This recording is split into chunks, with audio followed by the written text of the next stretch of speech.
Welcome to Fruity Knitting. I'm Madeleine. And I'm Andrea. And this is episode 157. Fruity Knitting is your gateway to knitting inspiration from around the world, as well as extra snippets of travel, history, and storytelling that we hope adds joy to your life and brings a smile to your face. And in this episode, we have two special guests. Rachel Isley is the UK designer behind Unwind Knitwear, and we're featuring Rachel as a knitter of the world.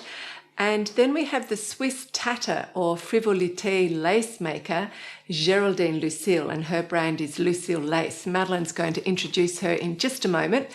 But coming back to Rachel designs exceptionally beautiful stranded colourwork garments, and many of her designs are inspired by the works of other artists, whether it be a piece of piano music, a mural, or even a floral tattoo.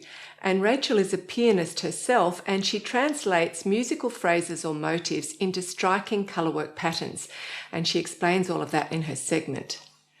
And Rachel also loves to solve puzzles, and she's often setting herself construction challenges within her designs in order just to find new, clever and elegant solutions. And I think both her work and the way she speaks about it is really inspiring.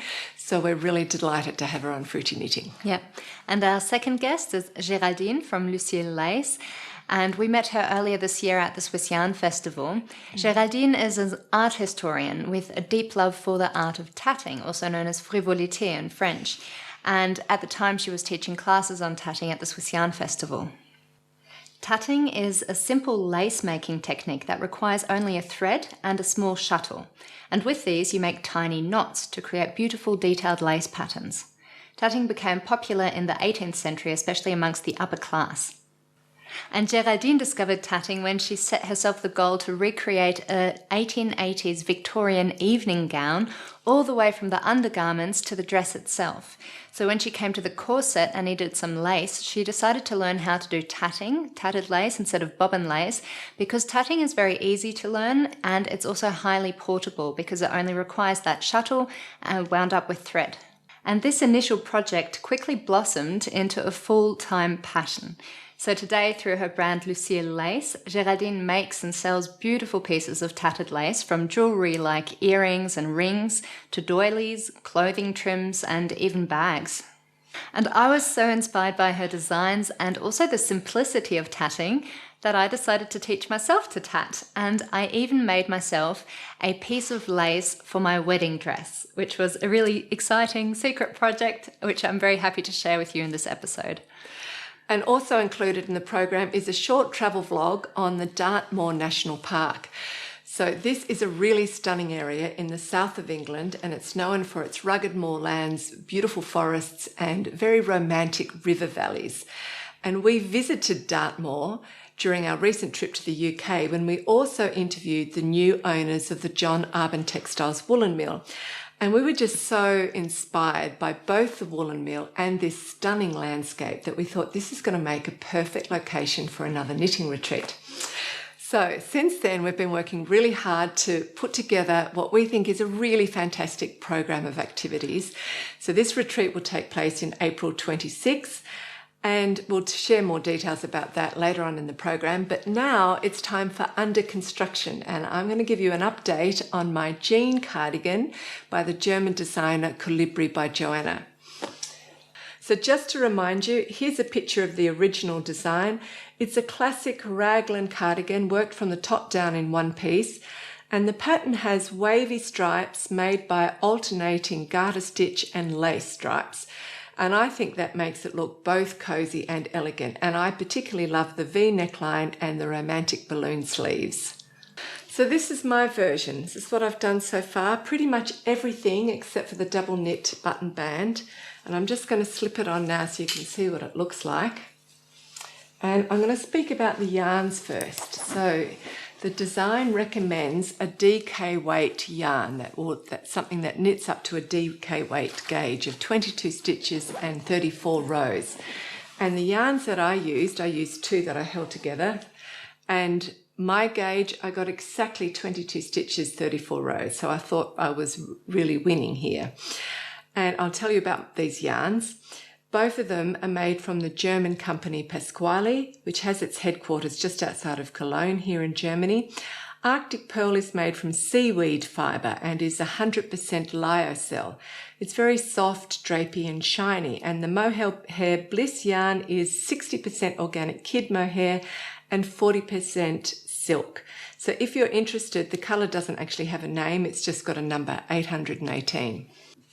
In the pattern, it recommends that you knit everything first of all, and then you block your cardigan, wet block it first, because this lace pattern has a tendency to stretch in the length before you do your double knit button band, because double knitting is quite firm and solid, and you want to make sure that your gauge for the lace and the button band is going to be the same so you don't get puckering. So I thought that's a fair enough point, and I will wet block my lace pattern as well. I expected it to stretch maybe 1 centimetre, maybe 2 at the most, but mine stretched 10 centimetres, which was quite disastrous for me and totally unexpected. You can sort of see it. When I knitted my sleeves, I actually thought maybe they're going to be slightly too short, and when I stand up you can see it better, but I have all of this hanging over down here on my sleeves. So much more, and the length is also way longer than I wanted it. So I have actually picked back this sleeve here and taken at least 6 centimetres out of it, and now I'm ready to bind off again. So that was totally unexpected for me, but it was essentially my fault. And that's because I didn't wet block my swatch. And everyone recommends to do that, but I didn't, usually because I'm a firm knitter. I know my gauge. I'm always knitting with wool fibres, or at the most wool blends, so a bit of wool and cotton, wool and linen, wool and silk. But I've never knitted with lyocell before, and lyocell is really, really stretchy. And I just didn't think about it. I think I have to blame Madeleine because... Excuse me?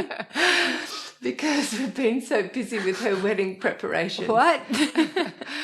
So I actually think this is slightly deserved, because blocking a small swatch is like the easiest step to do when you're preparing your knitting. So it is true. But I accept half of, no, not even, I deserve 30% of the blame for occupying your time. Anyway, so it is my fault, but I didn't expect it to stretch 10 centimetres, and it's a little bit sad. You may or may not be able to see, but the raglan sleeve is really quite deep. It doesn't need to be that deep. And in particular, I can shorten the sleeves. That's not a problem. It's knitted top down. I can also unpick the button band and take off a good 5, 6, 7 centimetres here, because I wanted it to be more cropped. So I can fix that, but you can see that the V neckline is now going very, very low. Now it will have a button band on it, but I actually wanted to wear this as a cardigan with, I could wear something little underneath, but nothing that would needed to show. Otherwise, if you're going to wear a top that shows, you've always got a colour match, and that's annoying.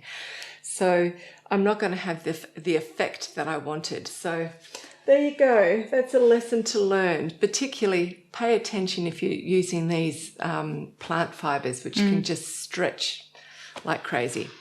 So the pattern itself is very easy. It's knitted top down. You start with the yoke in rows. There's 4 increases, typical raglan increases, 2 at the front, 2 at the back, and then you increase at a slower ratio for the V neckline here. After you've separated the sleeves from the body, it's really easy knitting because there's no decreases for the waist. It's just straight down, and the pattern is easy to memorize. Once you've done about 2 stripes, you've definitely got the pattern in your memory. And also with the sleeves, when you pick up stitches, you can knit just straight down with no decreases. That's what gives it the little bell puffy sleeves. So I'm hopefully going to save it and be wearing it for your next episode. I think it'll look pretty either way, especially if you crop it a little bit. I think the oversize will look fine. It is a shame that you've got a lot of space underneath your arms, but you'll make it work. And the V neckline, that's so low. Yeah. You just have to wear a top underneath. Okay, now... So coming up now is a little video about my wedding, because as those of you who've watched the previous episodes will know, I recently got married to my husband Ryan. And I figured some of you might be curious as to the wedding, what it was like, and maybe what I was wearing, and also to see Ryan for the first time. So I've prepared a little video for you. Ryan and I both had family coming from very far away, especially the US and Australia, because we're both native English speakers.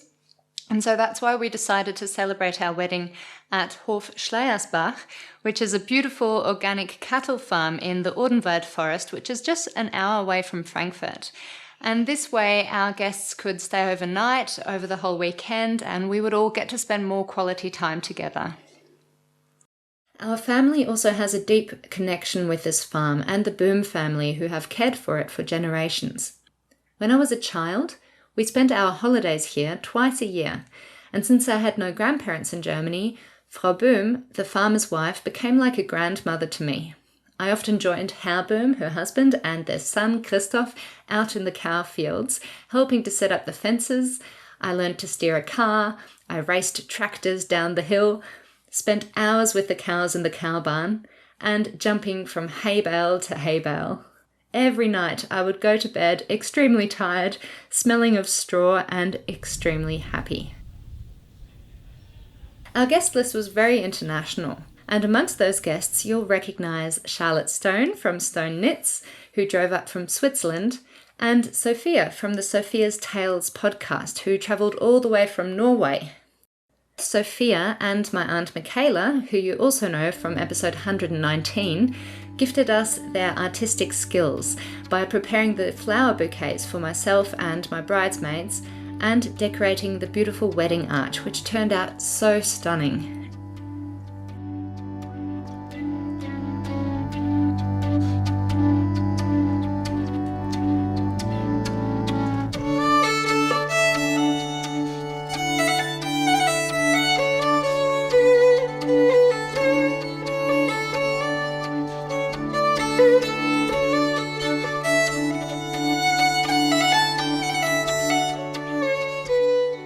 Dearly beloved, we'd come together in the presence of God to celebrate the joining together of Madeleine and Ryan in holy matrimony.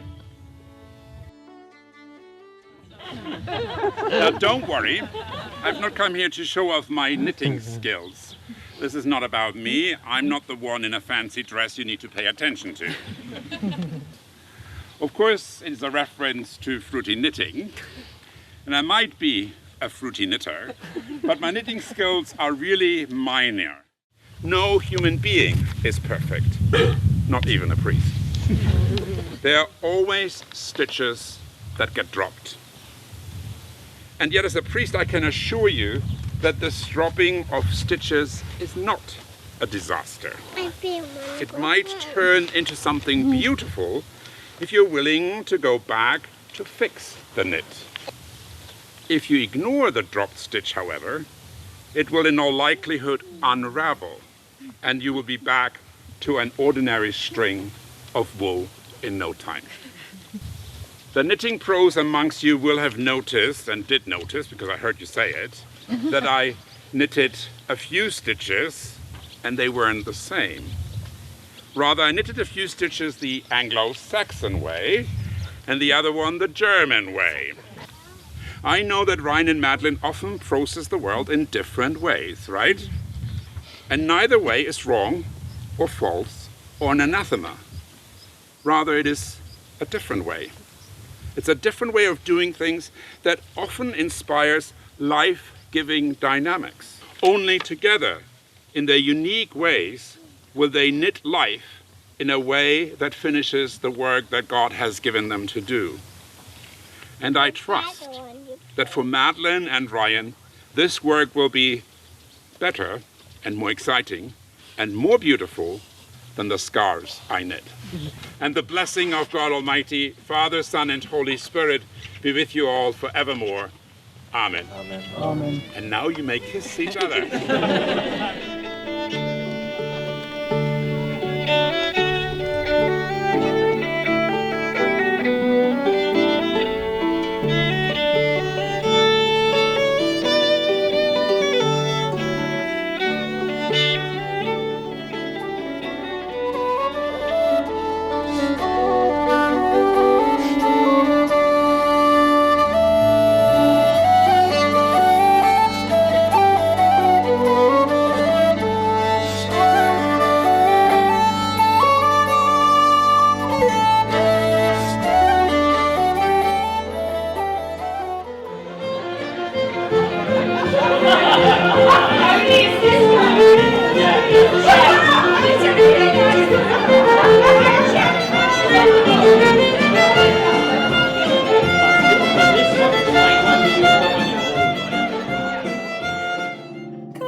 After a blissful weekend and a few extra days with family, it was time for our mini honeymoon. Befitting our joint love for exploring the mountains, destiny took us to the mountain ranges of northern Albania. Unlike last year in Kyrgyzstan, we didn't carry everything, including a tent and sleeping mats, on our backs, but we stayed in small guest houses owned by local families. Every morning, we woke up to stunning views like this. And as most locals typically keep their own chickens, cows, and even their own honeybees, the food we ate was pretty much entirely locally sourced. So breakfasts were made up of Turkish coffee, cornbread, garden vegetables, fried eggs, and homemade cheese. Our day trips consisted of hiking over mountain passes or climbing up to a mountain peak. Once we got overconfident, planning to climb the tallest peak in the area and hiking over the pass in one day, but we drastically underestimated how long that would take, so we eventually had to turn back. Still, the views were incredible. And whenever my feet ached or my muscles grew tired or I felt those many blisters in between my toes, I just imagined myself as Bilbo Baggins crossing the misty mountains. The mountains in Albania felt much hotter than in Kyrgyzstan last year, but they were also much more populated. Along the way, we often found small cafes serving icy beers and spring-cooled sodas. After a long hike under the hot sun, there is nothing more blissful than a cold lemonade.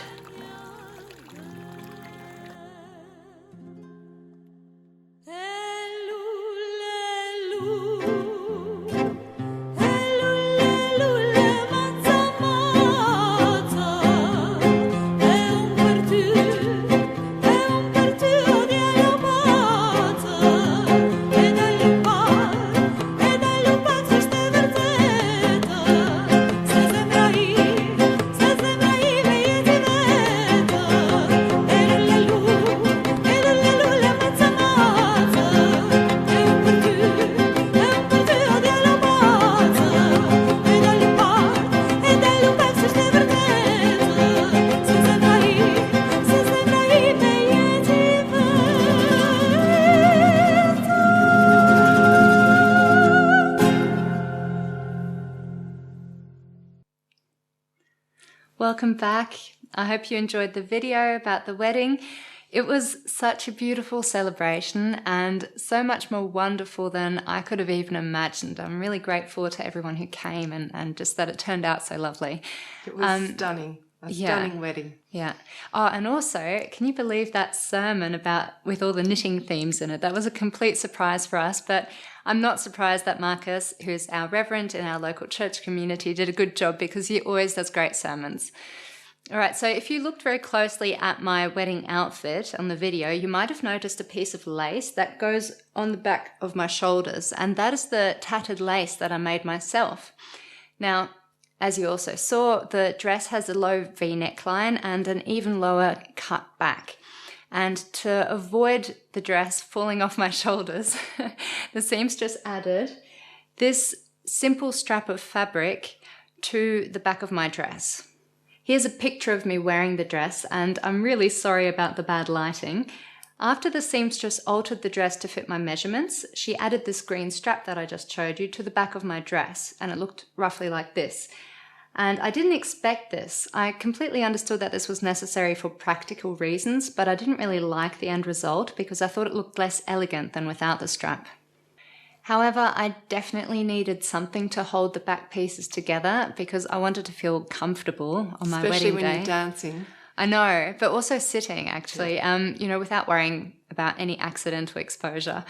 So luckily, we'd just come back from the Swiss Yarn Festival where we interviewed Geraldine from Lucille Lace about the art of tatting.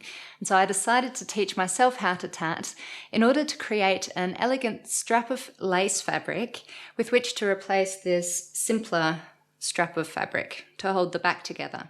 And I figured that lace would simply look more elegant and subtle because you still see some of the skin show through, and it would also reflect the lace pattern of the veil. Yeah, both of them make it a little bit more old worldy. Old worldy, yeah. That's what I like. My first step was to order 2 tatting shuttles, one for making the rings and the other to help with the chains. You'll learn more about these different components of tatting later in the interview. I bought the metal shuttle on the right from an Etsy shop called Pecalo Design, and it was a bit more expensive, but the quality was excellent. And on the left is my second shuttle, which is made of plastic, so it's obviously cheaper, but it also worked very well. Both my shuttles have hooks on them.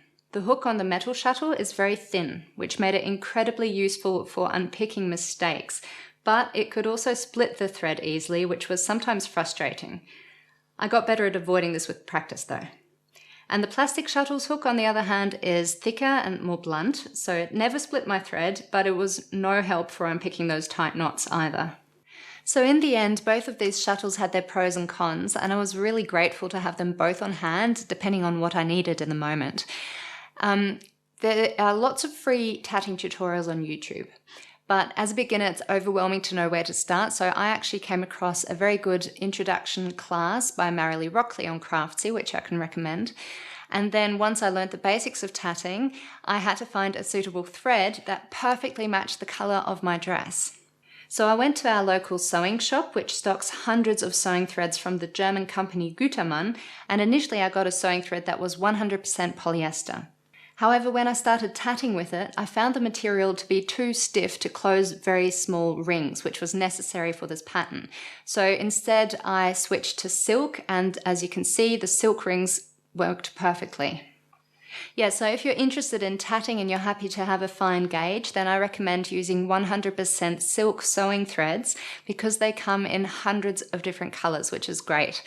So after I found my thread, I looked for a tatting pattern. There are heaps online that are free and beautiful, but lots of them are circular, and I needed something that was flat and very long. Eventually I found this beautiful free pattern called Forever in Love by Lillian Tat Lace, and she actually published this pattern for Valentine's Day earlier this year, so it's perfect for a wedding dress. You'll find the link to the pattern in the description box below, and the design is very simple and perfect for beginners like me. Basically, you repeat this section multiple times until you reach your desired length. Then you work an edging, rotate the piece 180 degrees, and work the same stitch pattern back the other way, so the final lace strip is perfectly symmetrical. And here's a picture of what my final result looked like.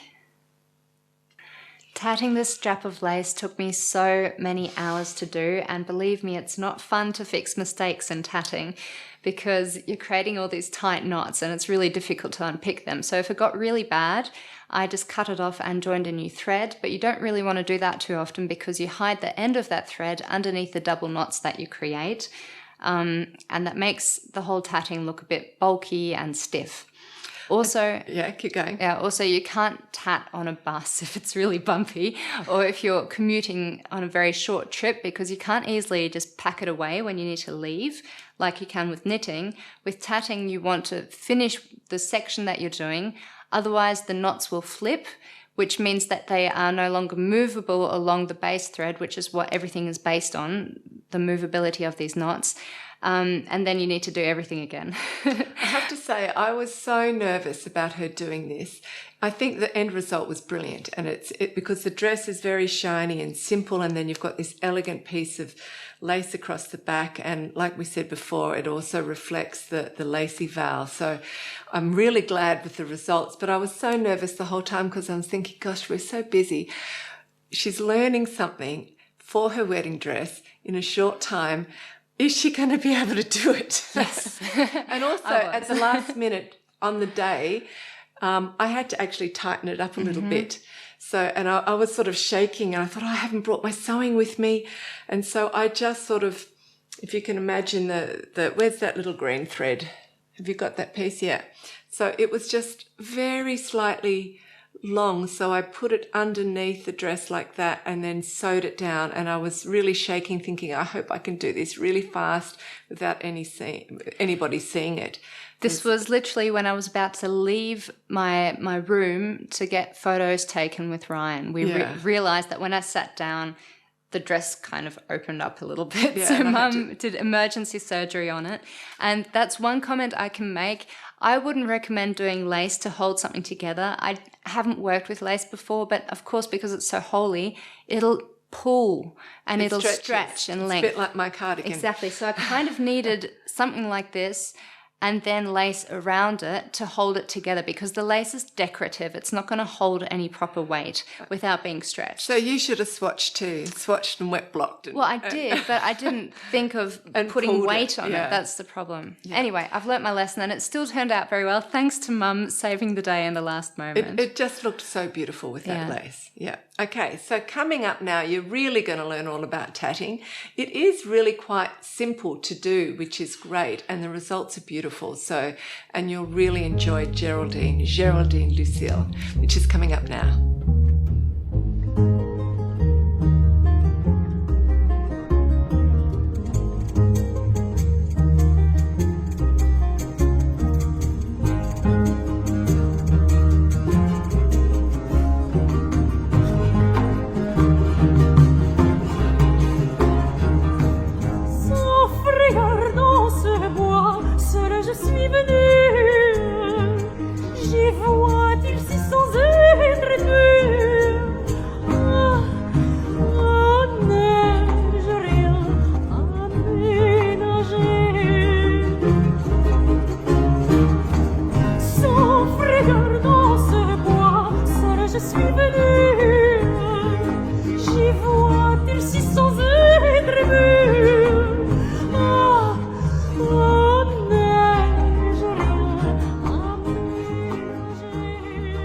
Welcome to Fruity Knitting. Joining me is Geraldine Lucille, who is an art historian with a passion for tatting.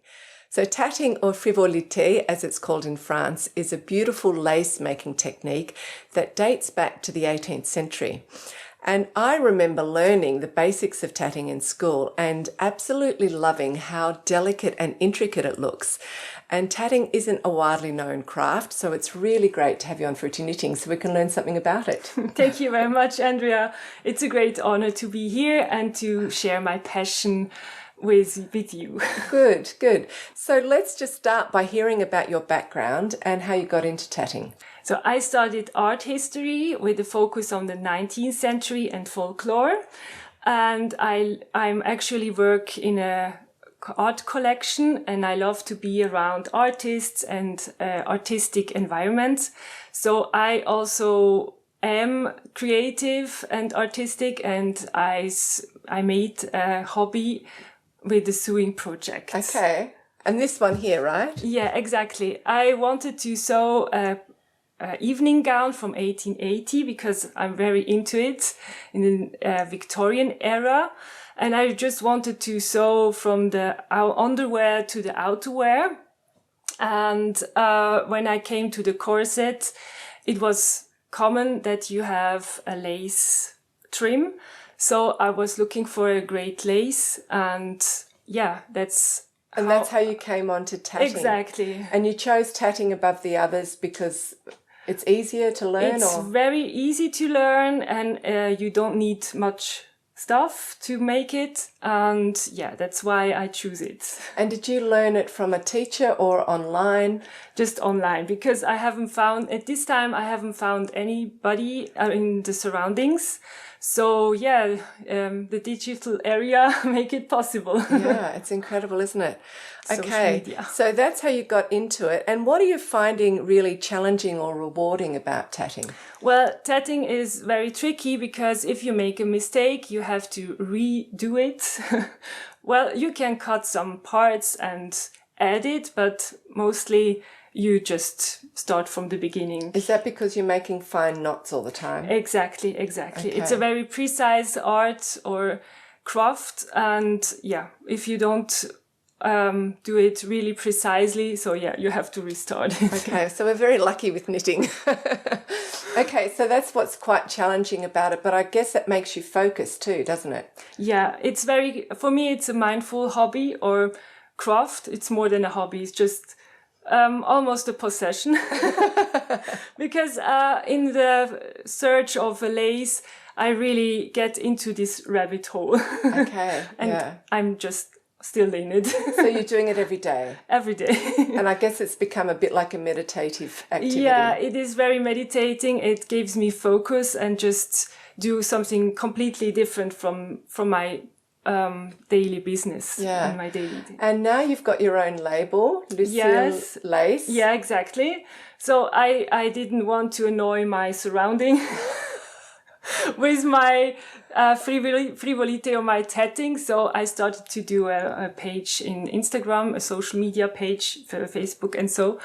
And yeah, and the things went well. And then I started to sell my things in pop-up stores and an online shop.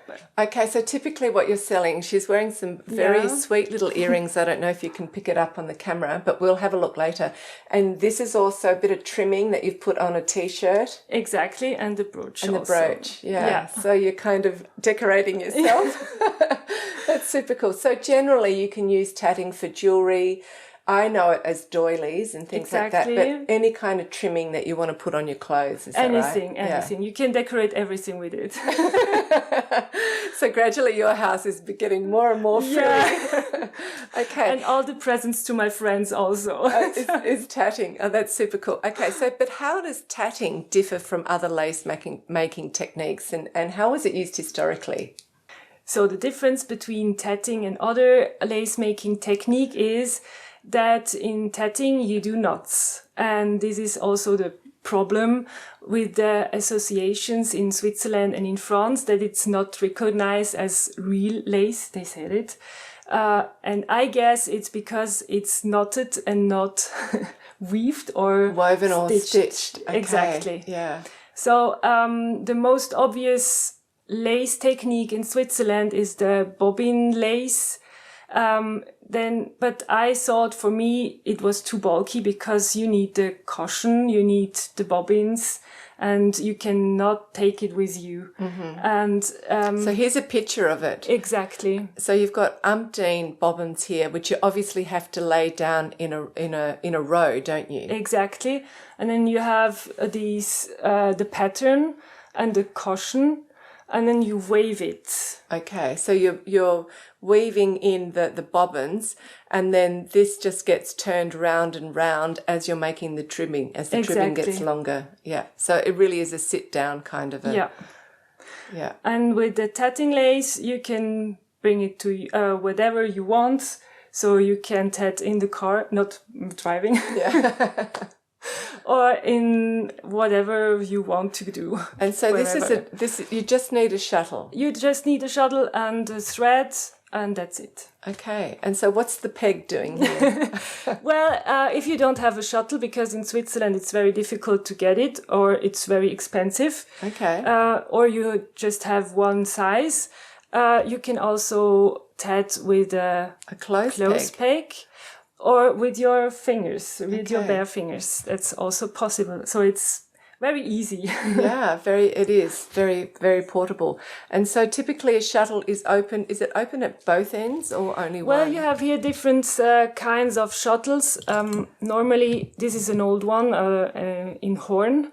Yeah. It's open on both ends, and these also. But you also have like a little bobbin where you can put it out. And just sewing bobbin. Yeah. That's really cool. It's just another kind of shuttle. Okay. But everything works like you want.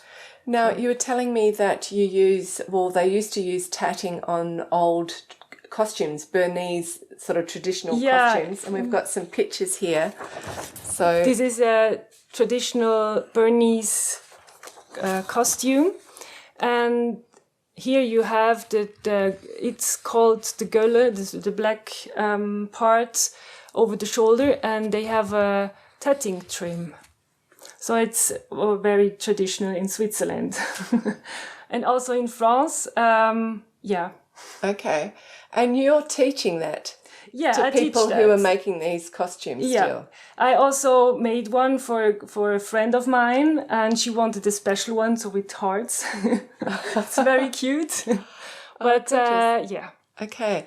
And because she's an art historian, I asked her, surely there must be some famous paintings of ladies tatting, and you brought some along. So tell us about these. This is Marie Antoinette. This is Marie Antoinette from Lyotard. This is a portrait from around 1750, and she has a very big shuttle, because in the 18th century they said it's making knot, it's not tatting.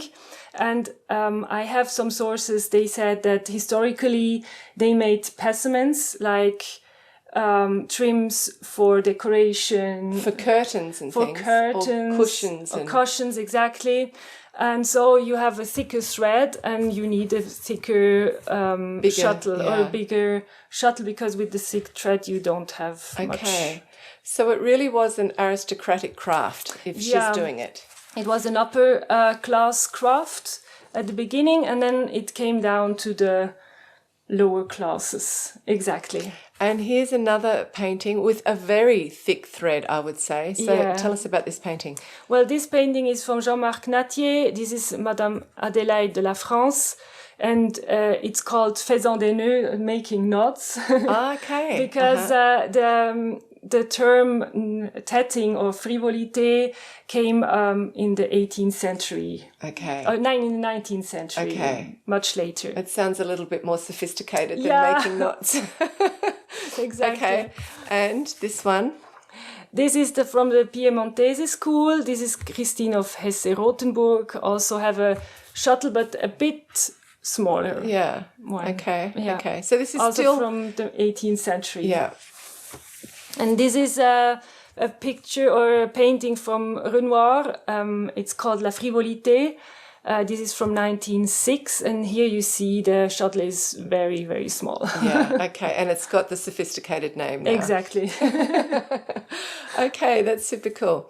So let's get into the technique now, and can you just explain the basic tatting stitches and also give us a demonstration? Yeah, of course. Basically, the tatting pattern is built with double stitches.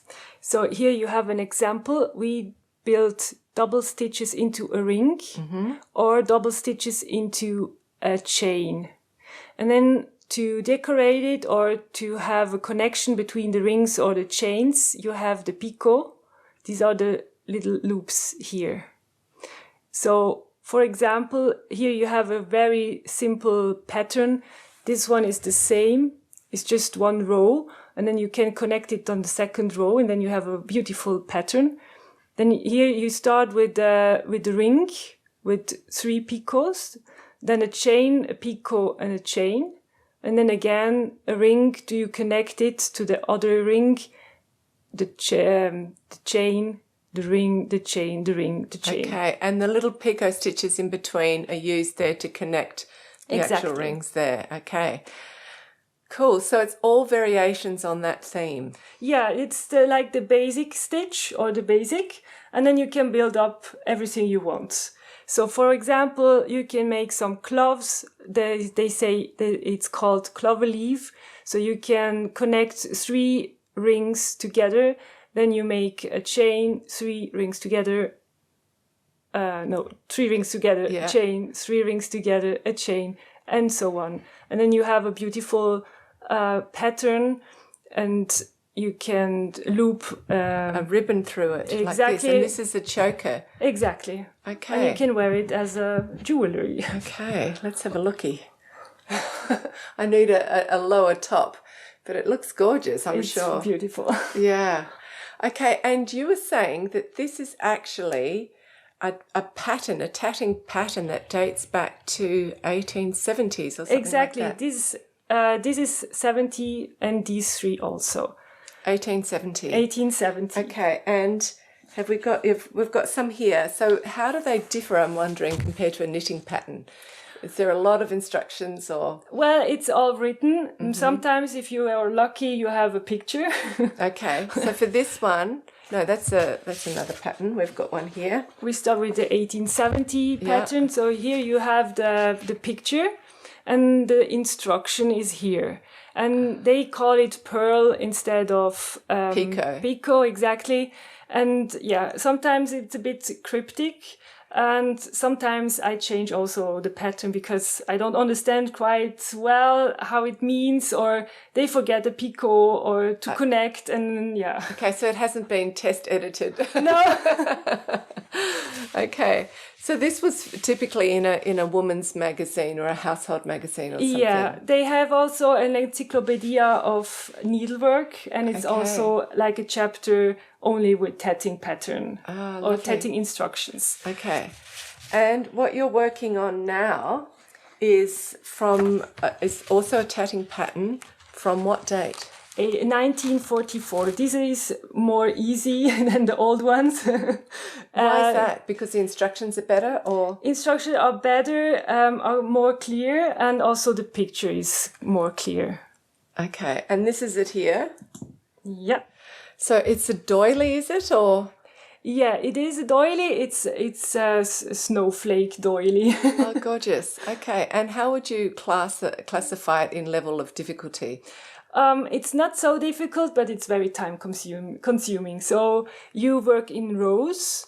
So this is the first row, then the second row, the third row, the fourth row, and now I'm on the fifth row. No, the fifth row I finished, and then I'm on the sixth row. Okay, so if you make a mistake here, can you cut it off here and redo it, or? It's difficult. It's difficult. So you would actually have to unpick or just forget it and start again? I would just pick out the row and then restart the row. Okay. Because you just attach a new row to the other row, and then you can remake it. But if you are at the end of a row, it could be very difficult. So are you weaving in the ends? Yeah, you can wave it in with a needle. Yeah. Or just glue it with glue. Okay. Or if you take some thread which is synthetical, or polyester, for example, you can also burn it, but I never do that. Okay. Okay. So actually, that's what we didn't talk about. What typical materials are you working with, and what were they doing in previous centuries? Was it silk or cotton, or? In the previous century, it was silk and linen and also cotton, but I think silk was more common in the upper class because it's very yes, beautiful, shiny, and expensive. Expensive. Yeah. And and the other working class worked with cottons, and nowadays you have a lot of different metallic threads and metallic all kinds threads, of polyester, cotton, and also silk. Yeah. Okay. Well, let's get to and see it in action. Okay. So I will show you how it's done. It's an easy technique. So you just wrap the thread around your fingers, and then with the shuttle, you just make the first knot, half stitch, and then you make the second stitch like this. And this is the first double knot, double stitch in a ring. Okay, keep doing it. Let's see how fast you go. It's like my fastest. Okay, so are you always going above and under, or do you sometimes go under and above? Well, that depends on the pattern. Okay. Some patterns say that you just have to make the second half stitch or the first half stitch. But normally this is the double stitch, which is very common, and you do everything with the double stitch. Okay. So do a little pattern for us now.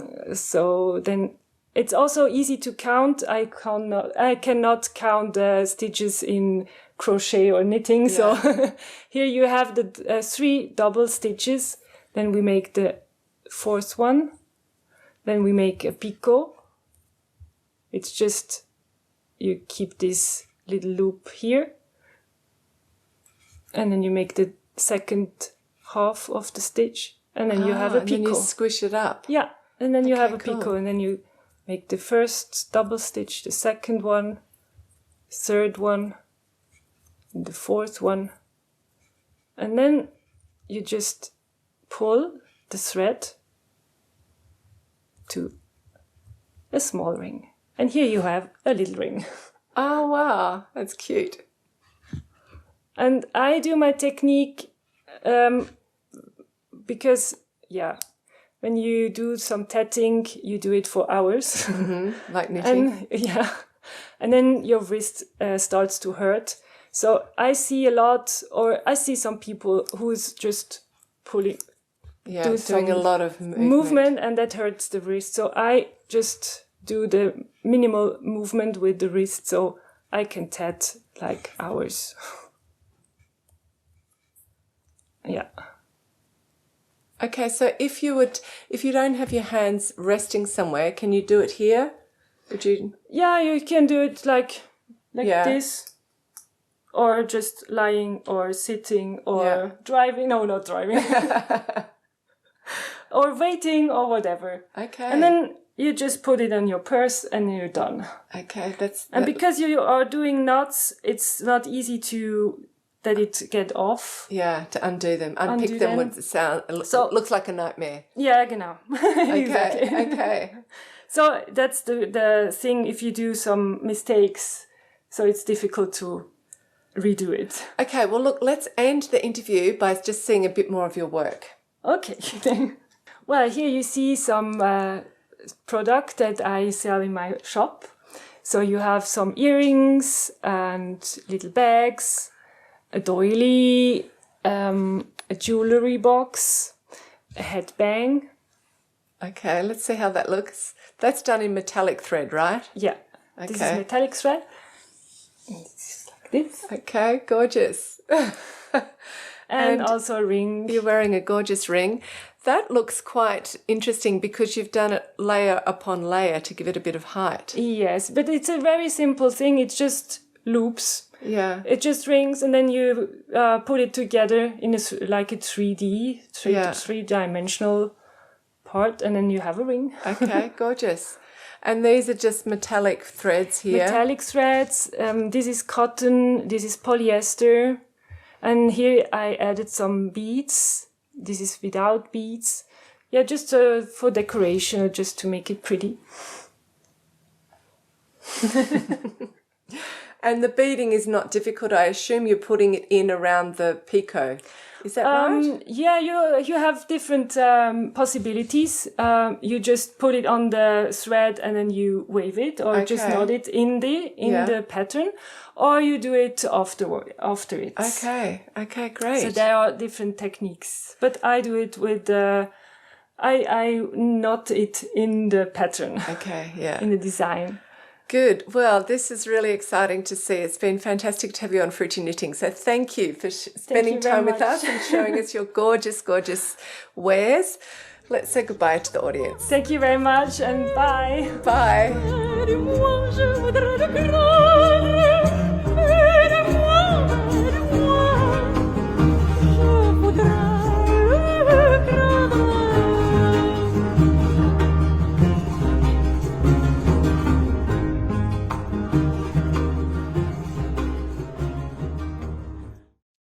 Welcome back. So we hope you enjoyed the interview with Lucille Lace, and maybe some of you now feel inspired to teach yourself to tat as well. I can certainly recommend it. I think you could add it to your knitting. It's naturally going to go well with a fine gauge of, say, fingering or lace weight. In stocking stitch, you could just add a little section, I don't know, around a neckline or something. But you could also perhaps tat in a heavier weight, like you would have seen in the interview. These of Marie Antoinette was, I think, had a shuttle about this big. Yeah. I don't know. Did you find shuttles that big when you were looking? I don't think they're used as commonly these days, but I'm sure someone out there is creating them. On Etsy, you can often find these very custom-made crafting items. And then maybe you can tat with a strong yarn. Yeah, like a crochet yarn. I think people use crochet yarns do thicker bits. That could look interesting. Yeah. Yeah, anyway, earlier this year in June, Mum and I drove up to the UK to interview some new designers for the show, and also to visit the John Arbon Textiles spinning mill, which is located in Devon in the southwest of England. And Devon is also home to Dartmoor National Park. And on the edge of Dartmoor National Park lies Bovey Castle, a neo-Elizabethan manor house. that we wanted to capture in a little travel vlog. So we went there and we also talked about Dartmoor National Park. And when we visited Bovey Castle, we were both completely captivated by the architecture and also the stunning landscape surrounding it. So we quickly became convinced that this would be a great place to host a knitting retreat. And so we're excited to announce, we've already announced on Instagram, that we are organising a brand new Bovey Castle knitting retreat with none other than the fantastic Marie Wallen as our guest workshop teacher. And it's going to take place from the 12th to the 17th of April in 2026. So if you're not familiar with Marie Wallen, she is a highly respected knitwear designer known for her extremely beautiful Fair Isle designs. So we interviewed Marie 3 times so far, first in episode 17 when she was still the head designer and yarn producer at Rowan, and then in episode 42 about her Shetland collection, and most recently in episode 122 about her Cumbria collection. So for our retreat, Marie will bring along lots of her designs and give a talk and presentation, show the designs off and talk about her journey as a knitwear designer. And she's also going to lead 2 workshops on a brand new Fair Isle cushion design. So all the participants will actually receive the complete kit for this project, including the 18 balls of Marie's British Breeds yarn and the pattern as part of their participant gift bag. So this cushion is really quite big. It's going to be an heirloom cushion and it's totally beautiful. So during the workshops, Marie will teach us all of her tips and tricks on Fair Isle knitting, including knitting Fair Isle flat, which means purling in Fair Isle, and how to catch the floats on the purl side. Also how to pick up stitches very neatly, how to knit sections off each other in different directions, and all of her special finishing tips. And Madeleine and I are going to be Marie's assistants during the workshops, so there'll be lots of attention poured on you during the workshops. So Marie Wallen's yarn range is called British Breeds, and it's spun by our favourite artisan woolen mill, Johnna Textiles.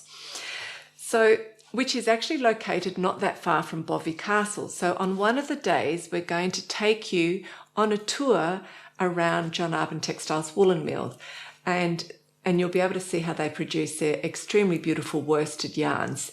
Johnna Textiles is a really interesting woolen mill. They have vintage machinery, which is really beautiful to look at and see how they work. Some of their pieces, I think, are over 100 years old. But also the way they spin the yarns is I think, very interesting. What they do is they dye the fleece first, or they will blend up a fibre blend, which could be a mixture of different fleeces together, and then they will dye that fleece first in maybe about 7 or 8 primary colours. And then they'll take percentages of those colours and create a colour recipe to create a new colour itself. So this new yarn colour will read as a definite blue, red or green, but when you look closely, it's very, very lively because it has specks of other colours in it. I think that is incredibly special and beautiful. On another day, the new owners of Johnna Textiles, which is Sonia and Helena, are going to come to Bovey Castle. They'll have lunch with us, and then they're going to give a talk and presentation about how they work with the Devon woolen board by sourcing really top quality fleeces from local breeds that are native to Devon itself.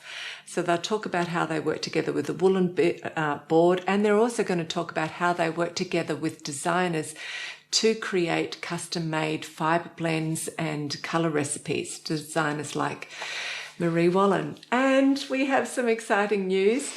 Madeleine and I have recently teamed up with Johnna Textiles to create our own small range of custom yarns. Now this is very, very early stages. We're still discussing fibre blends and plies and weights and colour recipes, but you'll hear a lot more about that in future recipes as we go through the designing process. In future episodes. Yeah, what did I say? Recipe. That's all Mum can think about. Yeah, recipes.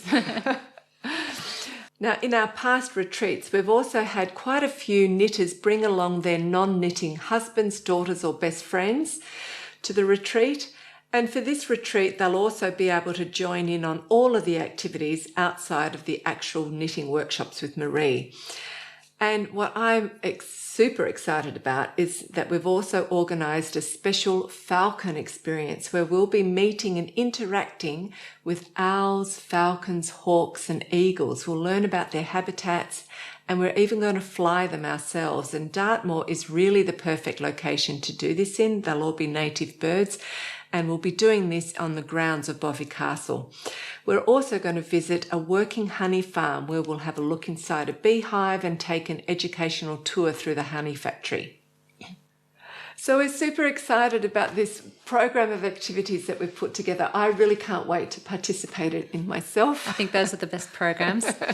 Exactly. That's what I try to put a program of activities that I would be super excited to do, and then hope there's enough people like me who would like to do it.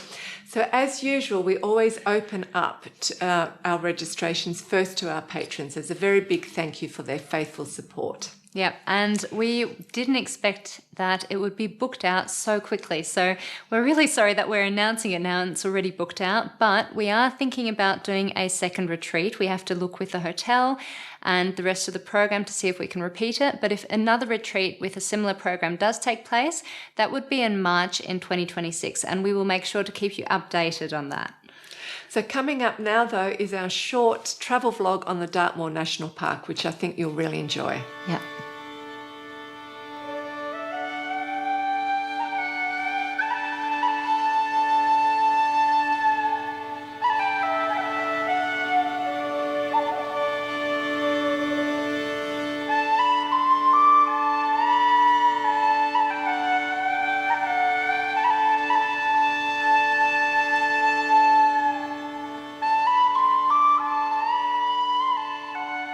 Dartmoor National Park is located in the heart of Devon County, which lies in the southeast of England. It has a variety of romantic landscapes, from highland moors to forests and river valleys.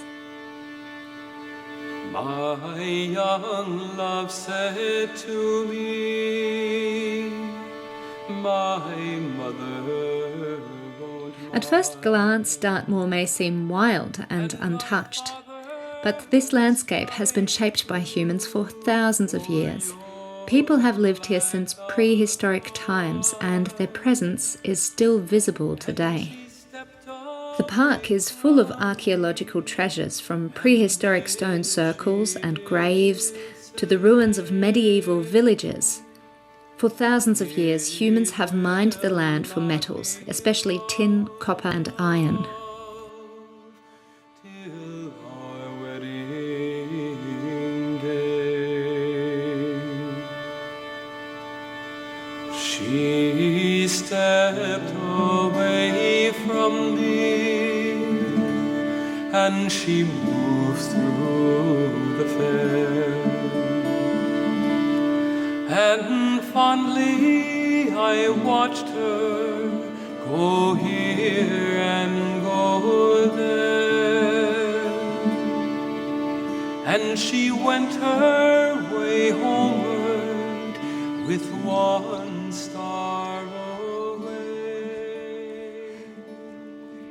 These are the ruins of Hound Tor, a medieval farming hamlet that dates back to the 13th century, so about 800 years ago. And at the time, England's population was growing very rapidly, so people began moving to the upper moorlands of Dartmoor to start new farms to keep their animals, but even grow some crops like oats and rye. Many of these farmsteads were later abandoned, partly due to the Black Death, which dramatically shrunk the population. But there was also a mini ice age, which made it too difficult to grow crops at this altitude. But eventually, conditions improved again. People returned to Dartmoor with their animals, especially their sheep, and the 16th century saw a booming wool trade. Today's Dartmoor sheep is very hardy and adapted to the harsh winter climate out on the moors. Its wool is mainly used to make blankets, woolen cloth and carpets. And a few centuries later, in the Victorian era, Dartmoor became famous thanks to artists and authors featuring the landscape in their work. And one such author was Sir Arthur Conan Doyle, whose third Sherlock Holmes novel, The Hound of the Baskervilles, is set here in the Dartmoor area. And I'm really not surprised because this location, especially on a foggy day, is just the perfect setting for a haunting mystery.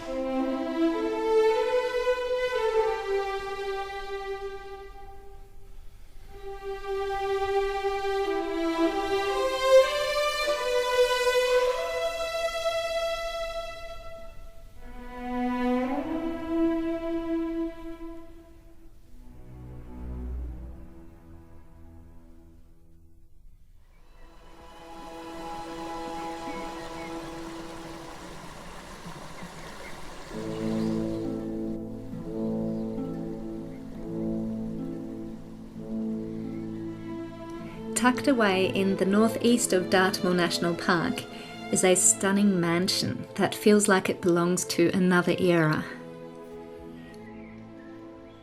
This is Bovey Castle, a neo-Elizabethan manor house. It was inspired by the grand styles of the late 16th century, the Elizabethan era, but it was actually built in the early 20th century. Its architecture combines Renaissance elegance, Gothic drama, and Victorian charm.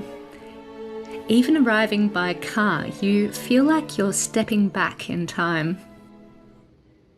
Despite its name, Bovey Castle isn't a real castle. It was commissioned in 1907 by the Lord Hambleton, Frederick Smith, to serve as his family's country estate. And with a title like Lord Hambleton, you may think that he came from old aristocracy, but his family history is a lot more surprising than that. Frederick Smith was the fourth generation owner of W.H. Smith, the famous British retail chain. If you've ever been to the UK, you've definitely seen them in airports, train stations, and on the high streets across the country. The W.H. Smith story begins in 1792. Frederick's great-grandfather was an English gentleman named Henry Walton Smith, who fell in love with a servant girl, Anna, and he married her. Henry was disinherited by his wealthy family, and the couple moved to London, where they opened a tiny newsstand. Their youngest son, William Henry Smith, took over and grew the company into W.H. Smith. And basically, as the business was passed down from generation to generation, it turned into a retail empire. William Henry Smith Jr., Frederick's father, ended up in politics where he became leader of the House of Commons, amongst a whole lot of other things, and eventually earned the title of Viscount Hambleton. So in just 4 generations, the Smith family went from owning a little newsstand in London to being the head of a business empire and carrying the title of Viscount Hambleton. And perhaps to celebrate their arrival in high society, Frederick Smith, the great-grandson of Henry Walton Smith, commissioned this stunning mansion, Bovey Castle.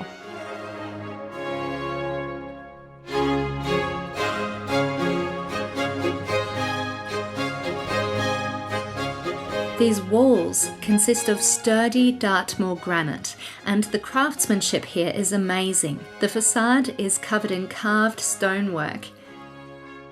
Delicate lattice windows with gunmetal frames look out onto the Dartmoor landscape. The inside is even more beautiful. Huge oak panels support the ceiling, while detailed wood carvings decorate the walls. And this massive stone fireplace towers so high that it goes up 2 stories. Bovey Castle was actually quite modern for its time. It was fitted with electric lights when it was completed back in 1908. One of my favourite spots is the cosy Adam-style parlour. Soft colours, beautiful plasterwork, comfy sofas, and a crackling fire. Perfect for a cup of tea and a little bit of knitting.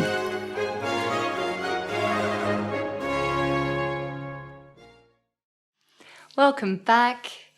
We would like to thank everyone who supports the show financially as a Fruity Knitting patron. Although knitting is clearly our passion, creating this podcast is actually not just a hobby for us, it's both of our full-time occupations. And so that's why we would really appreciate it if you like watching the show, that you support us on Patreon by making a small monthly donation, like $5 a month. And your donation helps to directly compensate us for the time and the care we put into each of these episodes, as well as the ongoing expenses that we have to carry in order to keep this show running.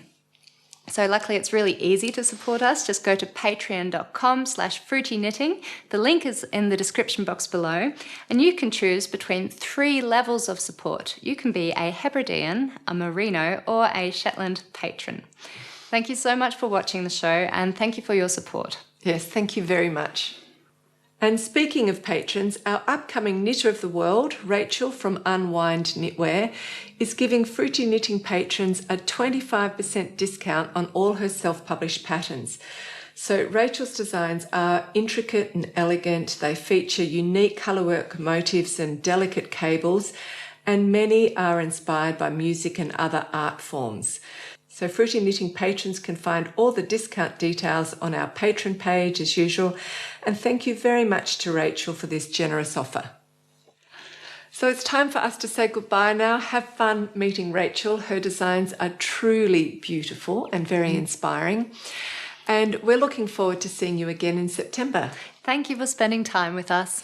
Bye. Bye.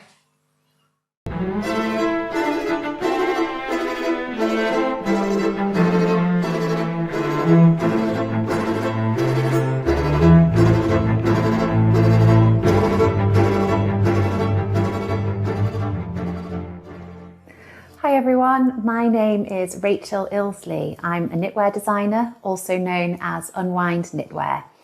I live and work in North Yorkshire in the United Kingdom, and I'm really pleased to be here today to share with you some of my designs, along with the story behind how I became a designer and where I get my inspiration from to create my knitwear designs.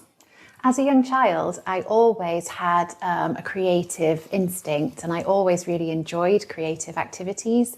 But it wasn't really until I discovered knitting that I found my medium, I think, as a creative person. I first learned to knit when I was in my early 20s. I'd started working full-time as a teacher, and I wanted something to do in the evenings that kind of was using my hands, and that was a kind of a hobby that I would really enjoy. And I thought that knitting might be the thing for me. So I asked my grandma to get me started, and she taught me the basics. And then from there, I relied largely on books and on YouTube videos to kind of help teach me everything else that I needed to know. From when I started knitting, I immediately wanted to be able to design my own things. And I think that was largely because at the time, I couldn't really find the kind of designs that I really wanted to make and wear. This was nearly 20 years ago. And so I don't think there was quite the same, plethora of amazing designs out there that there is today. So at the time, I couldn't find the kind of things I wanted to make and wear. And so that kind of pushed me to try to design my own things. I started off small with accessories and kind of built my way up towards garments. Now, when it came to designing garments, obviously there's a huge amount to learn. And again, I very much relied on books and online resources to help me with that, alongside a huge amount of trial and error in terms of learning shaping and kind of understanding the mechanics of knitwear construction. But I've always been the kind of person, I think, who really enjoys putting puzzles together, like jigsaws or Sudokus, things with lots of little parts where everything has to work together to create some kind of cohesive whole. And I think knitwear design very much plays into that kind of enjoyment and passion that I have. I'm quite determined, once I've got an idea in my head, to see it through to fruition. So after years of knitting as a hobby and lots of trial and error when it came to garment construction, I reached a point where I felt really confident in my abilities as a knitter. This was about 6 years ago. So I took the plunge and I published my first pattern to Ravelry. And it was this hat pattern, which is called Urban Jungle. This pattern will always have a very special place in my heart. This is my first ever pattern. And as you can see, it features this kind of animal print design using stranded colour work. Now, stranded colour work is one of my favourite techniques. It's a technique that I love both as a knitter and as a designer. And as you can see from some of my designs here, it's a technique that I return to again and again. So one of the stranded colourwork patterns of mine that I feel really helped to launch my career as a designer, but also really boosted my self-confidence, is Nightbook. So the inspiration for Nightbook came one evening when I was cooking dinner. I was listening to music while I was cooking, and it was the music of one of my favourite composers, Ludovico Einaudi. Now his piece of music, which is also called Nightbook, came on, and as I was listening to it, I realised that the movement of the music was creating visual patterns in my mind. And as I was sort of listening to the music and thinking about the patterns which kind of follow the movement of the music, I realised that I could translate that music into a colourwork pattern. And it was a real kind of like goosebump moment of inspiration where I just thought, I have to find a way to make this happen. I really need to create this design. And it was a lot of work. It was a real challenge because it's an all over colourwork pattern. There's a lot to think about in terms of grading it across a range of sizes and making sure that the fit is really good, as well as creating as kind of like accurate a translation of the music itself as I felt I was able to. But I was so pleased with the final result, and I really love the design. But then when it came to releasing the design, I also felt really nervous because I thought, I know I love the design, but will anybody else? And if I tell people that this design was inspired by music, will anybody kind of understand what I'm saying, or does it only really make sense to me? But when I released the design, it got a really, really positive response, and I was kind of thrilled that other people were saying, this makes sense to me as well. I understand what you're doing here. And I think after Nightbook, that gave me real confidence to kind of believe in myself and believe that, if I feel that a design is a real kind of true reflection of my own inspiration, then that will also kind of translate to other people as well, and that they will enjoy it as well. So following the publication of Nightbook, I felt inspired to create my Einaudi collection. Now this is a collection of designs, all inspired by the music of Einaudi, and I add to it as and when inspiration strikes. Another design from this collection that I want to share with you today is Primavera. Now Primavera is a top-down circular yoke construction, the same as Nightbook. And in Primavera, the piece of music, you can really hear how Einaudi takes inspiration from folk traditions. It's in a minor key, and it also uses the Dorian mode, which gives it this really folk kind of sound within the chords and the melodies. And I wanted to honour that in this design. And if I hold this close, hopefully you can see in the centre of the colourwork are these kind of interlocking, interwoven motifs. Those are inspired by Celtic knots, which again is a folk tradition. One of my favourite things about the Primavera piece of music is it kind of builds up to this incredible climax of these rapidly descending scales that seem to kind of spiral around each other.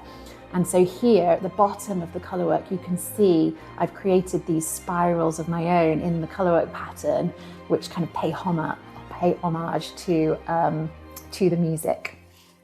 Now, when I was making each of these samples for myself, I realised that when I'm writing a pattern, I grade my patterns to fit average sizes. And I am taller than average. I'm 5'10", and my arms are longer than average. And so what I realised was that I couldn't follow my own knitting pattern exactly to the letter and get a good fit from these sweaters. What I have to do instead is have to make modifications to get a good fit, because my body size is not perfectly matched to what is considered average. So for example, on the sleeves, I need to add extra length to get a good fit. If I follow the pattern as written, my sleeves will be too short. What that made me realise was that actually, if I need to make modifications to the knitting pattern to get the fit that I want to achieve, other people will as well. And so in all of my patterns, I add tips and suggestions and ideas about how you could modify the pattern to fit your body type. And for me personally, I think that's really important. I need to do it myself. So I imagine there's plenty of other people out there who would appreciate and value some tips and suggestions to get the ideal fit for your knitted garment. After all, if you're going to spend a huge amount of time and effort creating something, you want it to fit well at the end. As well as my Audi collection, I have other collections of designs also inspired by composers. For example, this is Kismet. And Kismet is part of my French collection, inspired by the work of Alexis French. He's a British composer. Now, I wanted to share Kismet with you because, first of all, I love the fact that this design uses 4 different colours, but only 2 colours per round. So if you're one of those people who doesn't love kind of wrestling with more than 2 colours at a time with your colour work, this is a really great design. And because it uses 4 colours, the colour combinations, the variety for this design is kind of endless.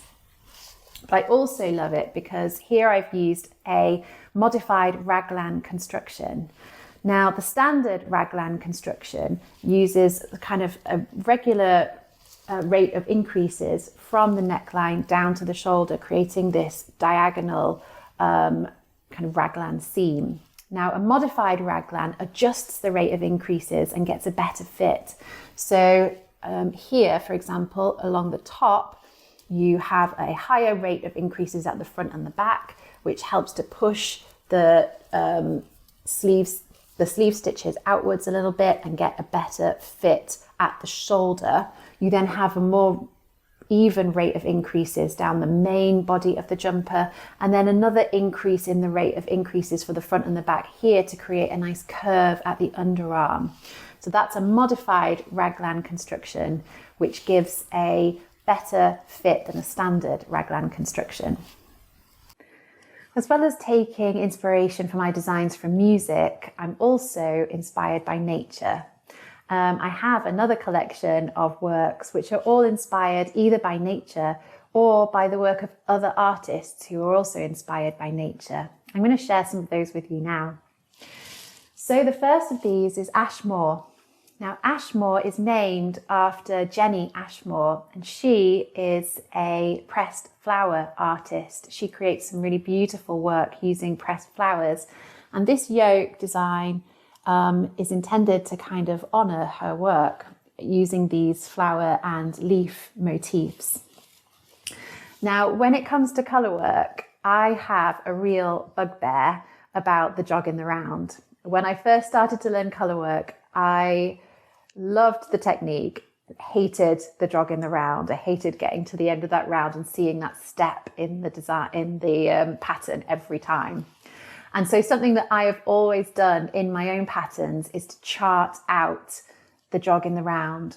And what that looks like is that the first repeat of the chart looks slightly different to the rest of the round to make sure that there is little or no jog at your beginning of round marker. So if we look at the back of Ashmore, for example, there is very little perceptible jog in the colourwork round. And that's something that you'll see across all of my designs. So if we look back at Primavera, for example, again, the beginning of round is in the middle of the back there.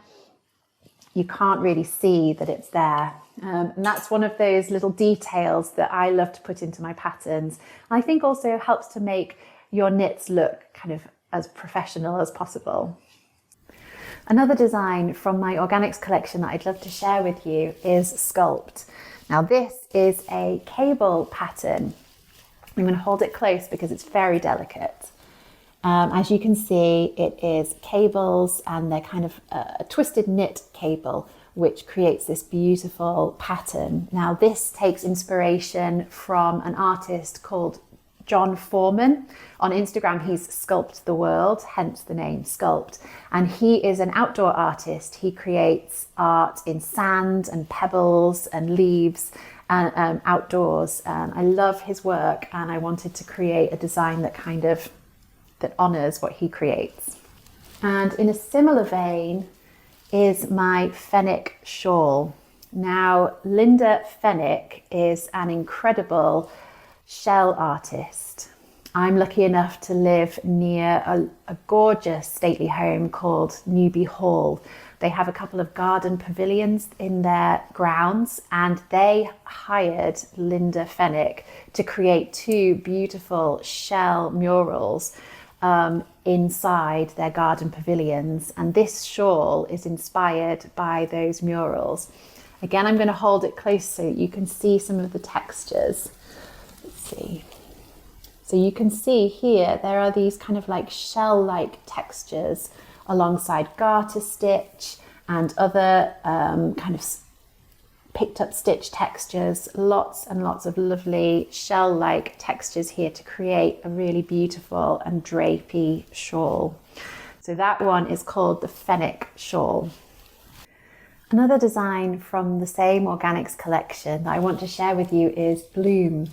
Now Bloom was a challenge in itself because it has this all over colourwork. This one is inspired by a French tattoo artist called Bloom, and she creates these stunning fine line tattoos, all inspired by nature. But with this one, I also wanted to challenge myself with the construction.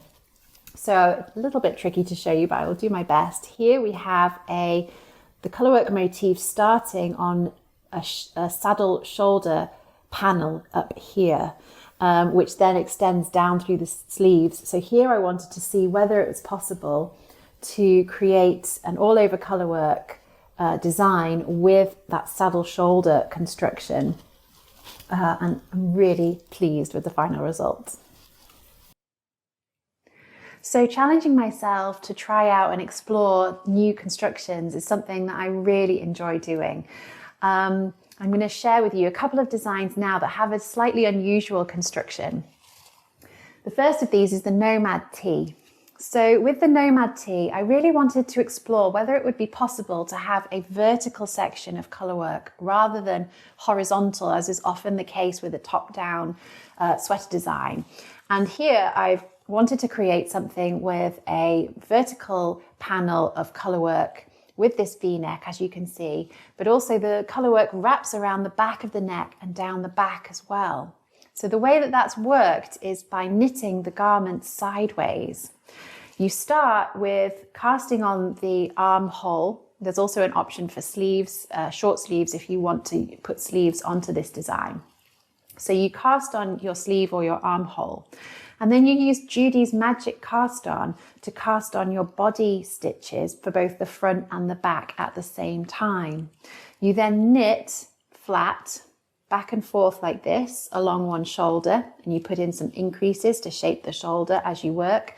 And then you work the colourwork also flat up to the neckband, cast off some stitches for the neckband, and then cast them back on for the other side of the neckband, and continue to work that way until you reach the opposite end of the garment.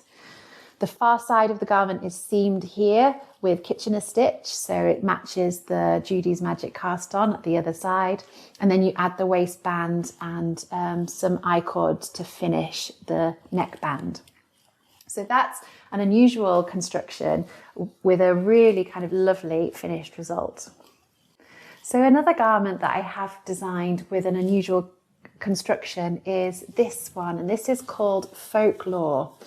Now, there are visually some similarities between this and the Nomad tee that I just showed you, but the construction of this is very, very different. So you can see, hopefully, that there is a section of colour work that goes around the neck, down the front, and also around the waistband. What I wanted to do here was to challenge myself to see whether it would be possible to create colour work like this, but that could be worked in the round. So for the Nomad tee, you're working the colour work flat. Not everybody likes to do that. So I wanted to see, is it possible to create something similar, but worked in the round? And so what you do to create this garment is you cast on at the back of the shoulder and the neck, you do some shaping, you work the back panel down to your arm side depth. You then pick up stitches at each front and knit the front down to the arm side depth. And then you knit the remaining body, still working flat, until you reach the length that you want to reach. Now, so far, all you've knit are the stockinette sections, none of the colour work. Because what you do at that point is you have your live stitches at your waistband, you pick up stitches up the side of your front panel all the way up to the shoulder. You pick up stitches around the back of the neck, and you pick up the stitches down the front of the other side of the garment. You're then able to work the colour work in the round, in one long round, going all the way around the waistband and all around the front and around the back of the neck.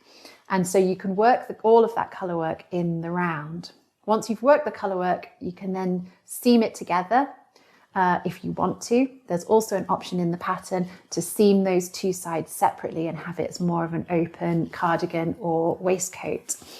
There's also the option then to add sleeves when you pick up stitches to work the colour work around the armhole, and you can either add a sleeve or bind off at that point. So another fun but quite unusual construction. Well, I hope that today has offered you a bit of a snapshot into who I am and my design work, and I really hope that you have liked what you've seen. Looking to the future, I'm certainly not planning to give up my design work anytime soon. It brings me so much joy. So you can expect lots more colour work, lots more exploring texture, and lots more exploring interesting constructions from me. But most importantly, I'll be continuing to produce patterns that are easy to follow, clearly written, with lots of attention to detail and options to modify so that you get a great fit. And most importantly, are beautiful to wear at the end of it.